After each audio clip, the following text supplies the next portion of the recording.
নমস্কার, দেখছেন কলকাতা টিভি, সঙ্গে রয়েছে আমি স্বর্ণালী। শুরু করছি সংবাদ সারাদিন। আর শুরুতেই যে খবরের দিকে নজর রাখবো আমরা, এই মুহূর্তে যে গুরুত্বপূর্ণ খবর, যে হিংসা অব্যাহত রয়েছে মণিপুরে কিন্তু এখনো পর্যন্ত হিংসা অব্যাহত রয়েছে এবং সে বিষয়ে ইতিমধ্যেই কিন্তু আমরা দেখেছি মণিপুর নিয়ে বিভিন্ন ক্ষেত্রে সুর চড়িয়েছে বিরোধীরা এবং এখনো পর্যন্ত হিংসা অব্যাহত রয়েছে মণিপুরে।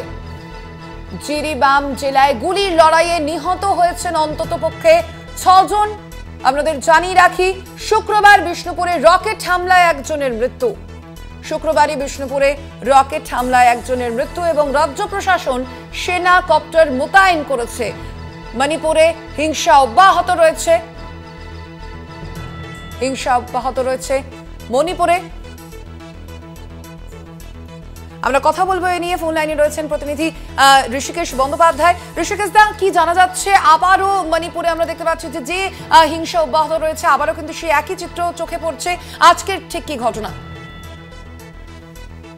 2023 সালের মে মাস থেকে উত্তপ্ত ছিল মণিপুর। সেই মণিপুরে আবারও অশান্তি, কারণ মাঝখানে কিছুটা শান্তি ফিরেছিল, কিন্তু মণিপুরে আবারও অশান্তি দেখা দিয়েছে এই গত শনিবার থেকে। শনিবারের জিরিবাম জেলায় গুলির লড়াইয়ে 6 জনের মৃত্যু হয়েছে। পাশাপাশি তুমি যেমনটা বললে যে বিষ্ণুপুরে, সেখানে শুক্রবার দিন রকেট হামলায় একজনের মৃত্যু হয়েছে এবং ইতিমধ্যেই এই পরিস্থিতি উত্তপ্ত হওয়াতে সেখানে সেনা তো মোতায়েন ছিলই, পাশাপাশি সেনা কপ্টার নামানো হয়েছে, অতিরিক্ত সেনাও আবারও নামানো হয়েছে। এবং এই পরিস্থিতির দিকে নজর রেখে রাজ্যের মুখ্যমন্ত্রী বীরেন সিং তিনি ইতিমধ্যেই শাসক দলের বিধায়কদের সঙ্গে তিনি বৈঠক করেছেন। বৈঠক করে তিনি রাজ্যপাল এল আচার্যের সঙ্গেও দেখা করেছেন। দেখা করে গোটা পরিস্থিতি তিনি জানিয়েছেন যে মণিপুরের এই মুহূর্তে ঠিক কি পরিস্থিতি।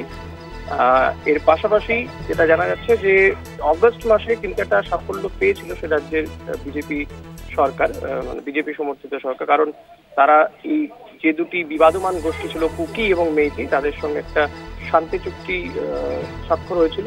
কিন্তু তারপরে কিছুটা শান্তির পরে আবারও শুক্রবার থেকে মণিপুর উত্তপ্ত।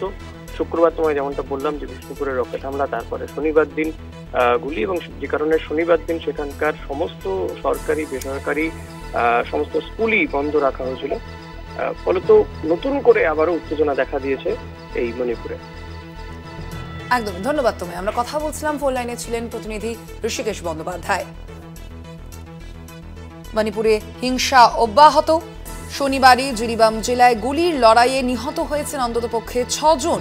এদিকে আমরা জানি যে শুক্রবারই বিষ্ণুপুরে রকেট হামলায় একজনের মৃত্যু হয়েছে। পরিস্থিতি নিয়ন্ত্রণে রাজ্য প্রশাসন সেনা কপ্টার মোতায়েন করেছে নজরদারি চালাতে।